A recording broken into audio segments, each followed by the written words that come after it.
Hello, 7th graders. If you clicked on this link, it's because you have a Penguin card. Just a reminder to make sure that we're copying in all of our notes and doing a fantastic job filling out our whole worksheet so we can add +5 to our paycheck. As another reminder, it's a lunch detention if you don't complete that, but I can't imagine many of us making that choice. Okay, today we're going to review order of operations and just enhance our skills so that we get to that advanced level.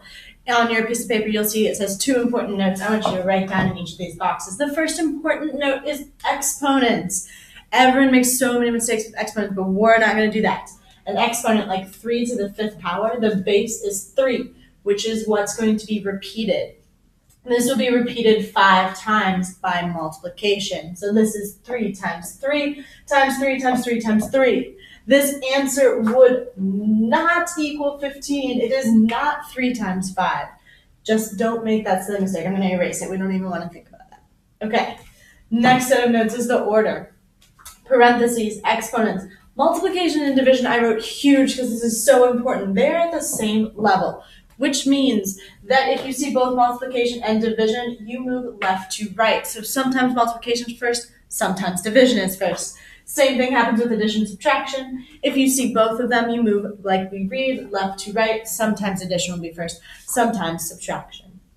All right, I'm going to erase this again. If you missed some of the notes, just press pause, or if you need to hear something again, press pause, rewind, and watch it again. Okay, just going to make sure that everyone can see this. Here's our first example. Pencils ready. We have 36 divided by 3 times 2 minus 5. Now, I'm going to use, and I'll write this, I always do this just to remind myself, the order of operations on this side. I'm going to look for parentheses. I don't see any, so I'll check it off. I also don't see any exponents, so I'll check that off. Next thing is multiplication and division. I see multiplication here and division here. Now, since I see both of them, I go from left to right. Which do I see first moving along? I see division first, so that's the first thing I'm going to do. 36 divided by 3, well, that is 3 times what gives me 36? That's 12. And now I can bring the rest down with me. I'm going to cross this off because I've used it, times 2 minus 5. Now I can't move past this step yet because I still see multiplication. So the next thing I will do is 12 times 2, which gives me 24. I can scribble that out because I've used it, and I will now subtract 5. 24 minus 5 will give me a grand total of 19. This expression is equivalent to the number 19.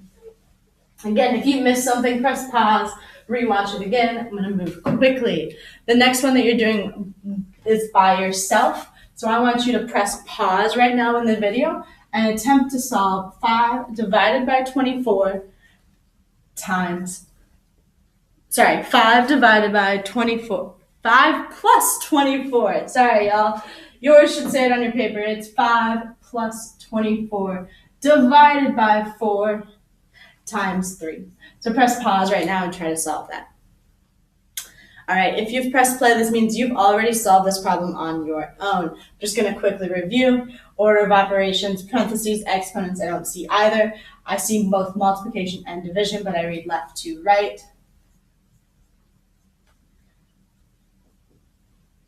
Still have multiplication. My answer is 23. If you did multiplication first, you made a mistake and you probably got a different answer. Division must be done first in this problem. All right, take a look at example 2. I promise I'll get it right this time. It's 4 plus the quantity 2 plus 1 to the 3rd power, or cubed, minus 5 squared. Now, looking at this problem, I can already predict what mistakes some students would make. I see a lot of exponents in this problem, which means I can see students making mistakes. We're going to think about that before we do a problem and not make any silly mistakes. So I'm going to start parentheses. I'll do it in parentheses first. 2 plus 1 gives me 3. I'm going to scribble this out because I've used it. And I'll bring everything else down with me. Now I go to exponents. I see 2 sets of exponents, so I'll just move left to right. 3 to the 3rd power. That's 3 times 3 times 3. I like to expand mine out so I don't make mistakes, so I don't make a silly mistake of going 3 times 3 is 9. 3 times 3 is 9, but then I also need to do times 3 more. So 3 to the third power is 27. And I'll bring everything else down with me. I'm still on exponents. I'm going to check it off. 5 to the second power is 5 times 5. And 5 times 5 is 25. I've finished this. I'll bring the subtraction sign, 27 and 4 down with me. Now, I see both no multiplication, but I see addition and subtraction. Same rule, I'm going to move left to right. Which do I see first? I see addition first. So I'm going to do 31 minus 25. I'm just going to make sure we can all see this. And 31 minus 25 gives me a grand total of 6. All right, what you're going to do is pause this video, attempt the next problem on your own. Pause right now, solve it, and come back and I'll show you the solution. So, if you're back with me, it's because you've already solved this problem. The problem is 2 plus the quantity 4 minus 2 cubed plus 3 squared. I'm going to quickly zoom through it. We need to do parentheses first, 2 to the third power, and I'll bring everything else down. Now I kept the third power because I only did what was in parentheses, and this stayed like it was. Now 2 to the third power is 2 times 2 times 2. And I know 3 to the second power is going to be 3 times 3. 2 times 2 is 4. Times another 2 gives me 8. So I know 2 to the third power is 8. And I have 2 plus and plus a 3 squared. Again, we said 3 squared is 3 times 3. So I'll bring everything else down with me. 3 times 3 gives me 9. Now I have 2 plus 8 plus 9. Just go straight. 2 plus 8 is 10, plus another 9 will give me your grand total answer of 19. Give yourself a check if you got that. If you missed it, head back to the first example and watch it again. All right, last example that we're doing together is example 3. This is a fraction. I have 2 plus 5 to the second power divided by 4 squared minus 11. Again, I'm looking at this problem and I'm predicting the mistakes students are going to make. They're going to look at these exponents and think, I'm just going to do 5 times 2 or 4 times 2. Neither of those are correct, so we're not going to do either of those things. Let's start on just the top. I have 2 plus 5 squared. I see my exponents, so I'm going to do order of operations in the numerator. I have 2 plus, this is 5 times 5, so 2 plus 25. 2 plus 25 gives me 27. So I know my numerator will be 27. Now I'm going to do order of operations with my denominator. 4 squared is the same as 4 times 4. And 4 times 4 is 16. I still have minus 11. So I have a denominator of 5. 27 is my numerator, 5 is my denominator, which means my answer is 27 fifths.